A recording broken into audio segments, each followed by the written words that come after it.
జడ్చర్ల శాసనసభ్యుడు అనిరుద్ రెడ్డి మరోసారి బాంబులు పేల్చారు. ఇప్పుడు అది మంత్రుల వంతు అయ్యింది.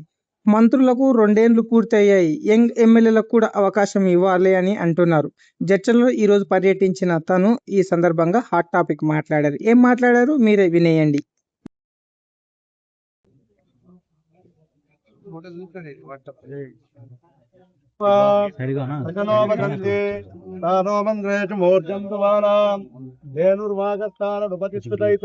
భూయో భూయో నమామ్యం యత్ర యోగీశ్వర కృష్ణో యత్ర భారతో ధనంతరా తత్ర సేవేతో భూతాదివాని తీర్థ ప్రాణాయామ్య కేశవాయ స్వానార్నాయ స్వమాధవాయ స్వాహ నమో వ్రాతపతయే నమ గణపతయే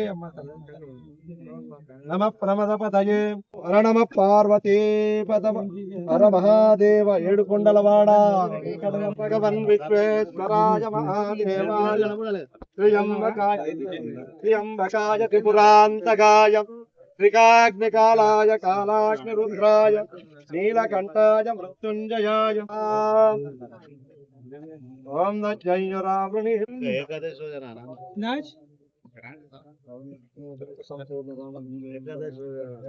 2 కోట్ల రూపాయలతోని fire station office district fire officer గారు కూడా గిరిధర్ గారు కూడా ఇక్కడ రావడం జరిగింది. ఈరోజు శంకుస్థాపన చేసినాము.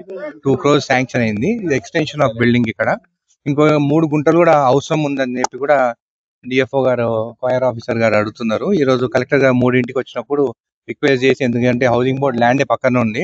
లాస్ట్ టైం ఈ హౌసింగ్ బోర్డ్ ల్యాండ్ ఆప్షన్ పెడితే నేనే మినిస్టర్ గారిని రిక్వెస్ట్ చేసి ఈ housing board land Mahira group లకి ఇచ్చి ఇక్కడ పెట్రోల్ బంక్ పెట్టిద్దాం, హైవే ఉంటది కాబట్టి మహిరా గ్రూప్ లకి వాళ్ళు ఇక్కడ పెట్రోల్ బంక్ పెట్టుకోవాలి, ఎట్లయితే నారాయణపేటలో పెట్టిందని చెప్పి రిక్వెస్ట్ చేయడం జరిగింది. 3 గుంటలే కాబట్టి మినిస్టర్ గారిని, పొంగులేటి గారిని, అదే విధంగా ఈ రోజు కలెక్టర్ గారితో ప్రపోజల్ పంపించి ఈ ఫైర్ ఆఫీస్ దీనికోసం మీరు 3 గుంటలు శాంక్షన్ చేయించేటట్టు కృషి చేస్తాను. Thank you. జడ్చర్ల కోమటిరెడ్డి గారి పైన స్టేట్మెంట్ ఇవ్వాలి. నేను ఎప్పుడు నా జడ్చర్ల ప్రజలతో ఉంటా అని చెప్పినాను. రోడ్లు తీసుకొచ్చాను, అన్ని తీసుకొచ్చాను, ఖచ్చితంగా అవి పూర్తి చేయాలి, పూర్తి చేస్తానని చెప్పేదానికి నేను మాట్లాడినాను. మంత్రి పదవి నాకెందుకు వస్తుంది? కార్పొరేషన్ చైర్మన్స్ అనేది ఇప్పుడు వాళ్ళకి పదవి కాలం అయిపోయింది. చాలా మంది మీడియా వాళ్ళే మీరే మాట్లాడుతున్నారు, వాళ్ళది అయిపోయింది, ఇంకా కొత్త వాళ్ళు వస్తారా అని చెప్పేసి.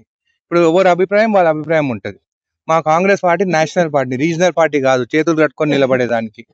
మా రీజనల్ పార్టీలో ఏమో పోయి చేతులు కట్టుకొని కాలు మొక్కుతారు. ఇక్కడ అట్లుండదు. ఇక్కడ ఏదున్నా కానీ మా బాసు ఏఐసిసి బాస్ ఖర్గే గారు, రాహుల్ గాంధీ గారు, గాంధీ కుటుంబం, స్టేట్కి వచ్చినప్పుడు మా సీఎం గారు రేవంత్ రెడ్డి గారు, పొలిటికల్గా వచ్చినప్పుడు మా పిసిసి ప్రెసిడెంట్ మహేష్ గారు, ఇన్ఛార్జ్ గారు మీనాక్షి గారు, ఏది ఉన్నా కానీ వాళ్ళు డిసిషన్ తీసుకుంటారు. ఇప్పుడు చాలా మంది అంటున్నారు 2 ఏళ్ళు అయిపోయింది కదా మార్చాలి అని కొంతమంది అంటున్నారు. పాపం వీళ్ళందరూ ఎమ్మెల్యే క్యాండిడేట్స్ ఉన్నారు, దాంట్లో ఎమ్మెల్యే టికెట్ కోసం ట్రై చేసిన వాళ్ళకి. నా అభిప్రాయం నాదేంటంటే వాళ్ళని కూడా కంటిన్యూ చేస్తే వాళ్ళనే బాగుంటుంది అని చెప్పేసి నా అభిప్రాయం. ఇంకా కొంతమంది అంటున్నారు మళ్ళీ వాళ్ళ 2 ఏళ్ళు అయిపోయింది కదా వాళ్ళని మారుస్తా అంటున్నారు కదా, మళ్ళీ మినిస్టర్లది కూడా 2 ఏళ్ళు అయిపోయింది కదా మళ్ళీ వాళ్ళని కూడా మారుస్తారా అని కూడా అంటున్నారు. యాజ్ అన్ ఎమ్మెల్యే నా అభిప్రాయం నేను కూడా చెప్పొచ్చు. యంగ్స్టర్స్ ఉన్నారు, ఇంజనీరింగ్ చదువుకున్న వాళ్ళు ఉన్నాము, డాక్టర్స్ ఉన్నారు, మాకు కూడా కొత్త వాళ్ళకి అవకాశం ఇస్తాం, కొత్త కూడా పనిచేస్తాం. ఎందుకంటే ఇప్పుడు అంతా జనరేషన్ జీ వచ్చింది. సో ఇవన్నీ మా అభిప్రాయాలు. కానీ ఏదున్నా కానీ బాస్ ఈజ్ అవర్ ఏఐసిసి.